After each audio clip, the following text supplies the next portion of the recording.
What's going on, my fellow Jedi and Padawans? Welcome back to another Jedi gaming video. Thank you guys so much for coming back to the channel, and if you guys are new, welcome. Today we're going to take you through a Prismatic Hunter build utilizing the Mask of Bakris, which gives us some nice juicy damage to our Stasis and Arc weapons after we do that dodge that is more like a teleportation. So we're covering everything for you with that Prismatic subclass, with the weapons, mods, everything you need to know. First off, with the Mask of Bakris exotic perk, Light Shift. While we have a Stasis super equipped, our dodge becomes a long-range, faster-moving shift that particularly cloaks us during the use. After shifting Stasis, Arc weapons do increase damage for a short period of time, which is super nice with this build. We're using two weapons from this episode, actually, with the Revenant and that Dark Aether Reaper perk, as well as our new exotic from the Season Pass. Alright, so when we move on to our subclass that we're going to be using, Silence and Squall, so we get Mask of Bakris to proc. For me, I went with Gambler's Dodge, so we can get our Withering Blade back every single time that we dodge with that Mask of Bakris. Triple jump for me with Swarm Grenade, because the combination of both of these with Scorch, Slow, and Freezing is disgusting. Plus, it is very easy to get Gunpowder Gamble to proc by getting those ability defeats with both of our other melee and grenades. This is procced almost consistently, and then we're also freezing or slowing targets when we dodge with our Bakris, so we're gonna get weapon damage, freeze, and slow, as well as ignitions on this build, just with ease, throwing our abilities. Very spammy in my opinion. Our Arc, Solar, Void abilities do increase damage to targets affected by darkness debuffs with Facet of Courage here, so that Gunpowder Gamble as well as our grenade is going to do even more damage because of all the slow and freeze that we're putting on with this build. Facet of Awakening, defeating targets with light or darkness damage or super final blows, generates elemental pickups of the matching damage type, so lots of fire sprites, lots of stasis shards with this build that we're going to be able to pick up. Those stasis shards are going to help us to get back our melee as well. Facet of Ruin for both aspects with our abilities, helping with stasis frozen target explosions as well as that solar ignition, so all the Scorch that we're getting and ignitions from Gunpowder Gamble, and then all the slow and freezing that we're getting from Winter Shroud as well as Withering Blade are going to become even better with Facet of Ruin. Facet of Protection, when we're up in there close and personal with this Mask of Bakris, we're going to have that protection proc, so we get damage resistant, even better when we are in that Transcendent mode, which again, with this build, we are going to get very easily. One, because of our weapons, two, because the combination of these two right here is pretty disgusting with filling up that Transcendent bar. Facet of Devotion, defeating targets affected by stasis or strand debuffs grants us light Transcendent energy. Another way that we are just stacking that Transcendent energy very quickly with this build because of all that darkness debuffs that we're going to have, or I should say all the stasis debuffs that we're having on this build. With last but certainly not least, Facet of Balance, rapidly defeating targets with light grants us melee energy, defeating targets with darkness damage grants us grenade energy, so another way, internal feedback loop wise, where we can get back our grenade and melee very quickly, basically by doing damage with the other one, because our grenade is going to give us melee damage because it's a light grenade, and our darkness melee is going to give us grenade energy. Very good. Next off, we're going to cover our mods as well as the stats that I built this out for, with 100 in mobility, 100 in resilience, and 100 in discipline. So we're going to have our grenade up, but most importantly, probably mobility and resilience so we can stay alive, and then we can get that dodge back ASAP because there is a little bit of cooldown for that Mask of Bakris. For me, I went with Heavy Ammo Finder, Arc Siphon, Harmonic Siphon, which you will see why with the weapons that I am going to be using. Plus, of course, we're getting damage boost when we dodge for both Arc and Stasis weapons.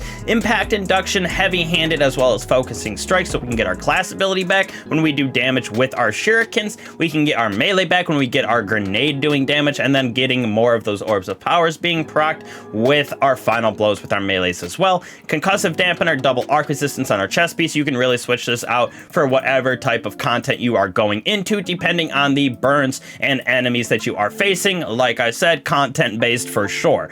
Elemental Charge right here, picking up either those, for us, we're going to get Stasis as well as Fire Sprites on this build, so picking up those Fire Sprites or Stasis Shards is going to have us a chance to get Armor Charged as well, with Absolution Recuperation helping us to get back our abilities a little bit, as well as our health when we pick up those Orbs of Power. Reaper helping us to create even more Orbs of Power with Heavy-Handed up there, as well as our Siphons. When we do dodge and use that Mask of Bakris, Powerful Attraction is going to pull all of those orbs in a nice close vicinity to us that will automatically just get added to our super and stacking up those armor charges for us. With last but not least, Proximity Ward, gains a powerful overshield while performing finishers, so nice little aspect for us if we're up close and personal with some of those stronger enemies, finishing them all. Now, right here, very fun little build, and we're using all weapons from this episode in Revenant here with our new exotic. The Alchemy is super nice with that Harvest of Vestige. It's going to get even better with the Catalyst when it comes out in about 10 days with episode or Act 2 inside of this episode here. Also, we can create infinite ammo with this weapon, so absolutely crazy for us as well as our teammates to be able to have infinite ammo. And for us, we're not using a special ammo weapon. That's why we only have heavy ammo finder over there. For us, we're going to use Vantage Point. For me, I'm still looking for a better role, but one for all eddy current, not a bad option. Plus, we do have that Dark Ether Reaper origin trait on this, as well as our Bittersweet down here. Perpetual Explosive Light, looking for that envious bait and switch. Super disgusting for damage in my personal opinion. Definitely super good, especially since all of these weapons are going to get that ×4 damage boost as soon as we dodge with Light Shift over here, so these are going to be feeling very juicy. All right, last but not least, we got our Apothecary Satchel right here. Unstoppable Pulse Rifle with Overload Breach Grenade Launcher. Both of these we're going to be using in our build. Enhanced Ether Generator. Dark Ether Reaper origin trait has a chance to spawn more of those Dark Reaper charges, which allow us to overcharge and overflow the magazine, basically. Rapid Impacts, we get reload on both of our grenade launchers when we're doing consistent damage with them. Crystalline Converter with our Stasis Melee. Going to have some extra Stasis Crystals be procced when we are collecting those Stasis Shards that we are creating.